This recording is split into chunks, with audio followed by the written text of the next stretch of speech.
Welcome back to Movie Moshow. Today we are going to review the horror drama film, The Bad Seed.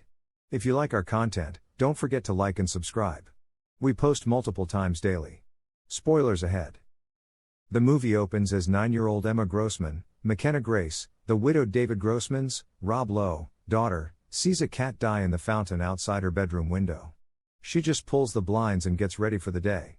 She tells her father during breakfast that she hopes to receive the Citizenship Medal, which is given annually to a student who best represents the school's principles. Emma is seated in the throng on the merit day, when the medal is given out, confident that she will be the winner. Emma is shocked and disappointed to hear Mrs. Ellis, Marcy T. House, name Milo Curtis, Luke Rosler, as the recipient of this year's prize. Later, when all of the students and parents are celebrating outdoors, Emma tells her father how she feels about Milo and he reprimands her for being resentful. Although she apologizes, Emma surreptitiously leads Milo away from the gathering and through a small stand of woods until they come to rocky cliffs that overlook the water. After taking the citizenship medal from him and slinking back into the party, she approaches him gently and pushes him into the water to kill him off-screen. Shortly after, two girls who are screaming for aid find Milo's body. His mother collapses into hysterics as people struggle to revive him, and Emma and David observe from a distance. The following day, David asks Emma whether she is okay after what happened to Milo, but Emma presents a cheerful front and avoids discussing the situation with any remorse. Emma is in shock, and David's sister Angela, Cara Buono, a psychiatrist, advises David that she will find time to grieve when she is ready. David hires a babysitter, Chloe, Sarah Dugdale, and she starts working. While they are watching a movie, Emma observes her taking Xanax from David's bedroom and informs Chloe that she knows what she did. This knowledge is used by Emma to coerce Chloe into doing things for her, including fetching her ice cream and letting her stay up later than she should. Emma and David visit Mr. and Mrs. Curtis, Shauna Johansson and Robert Egger, who are attending Milo's funeral. Emma pretends to be unhappy in their presence.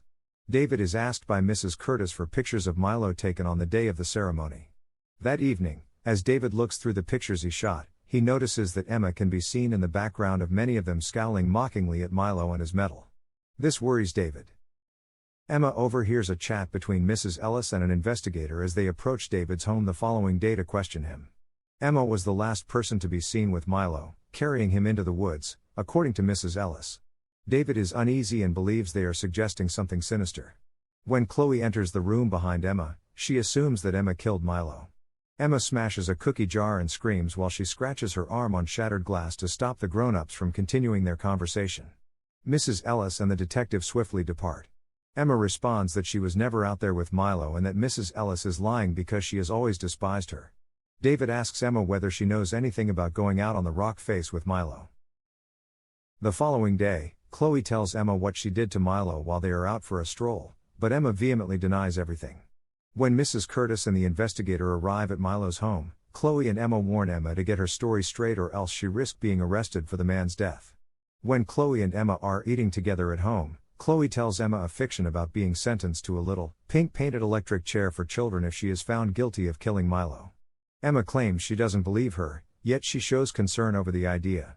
Later, Mrs. Ellis is seen getting into her automobile after Emma has placed a wasp nest inside of it, and the vehicle smashes off-screen. Milo's citizenship medal is found by Chloe concealed beneath Emma's bed, and she hangs it from a lamp in David's room so he will see it. When David gets home, he misses the medal, and Emma visits him in his room to chat.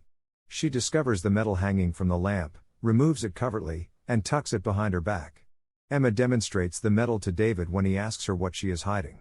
He questions her about where she obtained it and whether or not she went on the rock face with Milo out of concern. Emma acknowledges that she was, but she lies and claims that Milo let her wear the medal for a little while they were playing a game, but that after she left the rock face he didn't come back, so she retained the medal. David phones his sister Angela to ask her to refer Emma to a child psychiatrist because he is worried about Emma's conduct and believes she may have been involved in Milo's death. David orders Emma to give the medal back to Mrs. Curtis the next day. He looks into juvenile antisocial behavior that evening and appears to be convinced that Emma's actions are psychopathic. The following day, Emma approaches a pediatric psychiatrist, Patty McCormack, and pretends to be someone else. David is relieved when Dr. March, the psychiatrist, says that Emma is completely normal. Later, Chloe enters Emma's room and teases her, telling her that one day she might end up as Emma's stepmother and that she wants to hook up with David. Emma declares that she will have David get rid of Chloe since she is repulsed by her. David is getting ready to leave that evening for a date when Emma tells him about the conversation. He reassures her that what Chloe said wasn't true, and Emma declares that she will never want a stepmother. While watching a movie downstairs, Chloe looks for Emma. She exits the house, walks over to the work shed, and enters to search for Emma after noticing the lights there are on. Chloe is killed after Emma locks her inside and starts a fire in the shed. Although the emergency services have already arrived, David hurries home. Later, when he enters Emma's room, she is ostensibly asleep, but he still queries her about the recent spate of fatalities. The murders of Milo, Mrs. Ellis, Chloe, and her prior babysitter, who she didn't like, are ultimately admitted by Emma. Emma defends these killings by asserting that she did nothing wrong. David is devastated. The following day, David avoids the wary Sheriff Peterson, Chris Shields, by taking Emma to a lake cottage a short distance away. He intends to murder Emma and then commit himself since he doesn't want her to wind up in a facility or the jail system. In an effort to murder David in an explosion, Emma one night turns on the kitchen's iron and gas stoves as well as the fireplace. Before anything can happen, he gets up and brings Emma back to the lake house. He crumbles some pills and mixes them with Emma's hot cocoa, but she switches the mugs without his knowledge. After drinking his, Emma attempts to shoot him with his rifle when he is dozing off but fails. Emma calls 911 while running away from him and yelling for help. Lorne Cardinal, the lake house's caretaker, hears the gunshot and comes running with his shotgun to find David preparing to kill Emma since he believes Emma is evil. As the police come, the caretaker shoots David while Emma is uninjured. Emma sits quietly in the back of a car, hugs her Aunt Angela, and smiles coldly and triumphantly as David's body is taken away the following morning. Thank you for watching and don't forget to like and subscribe.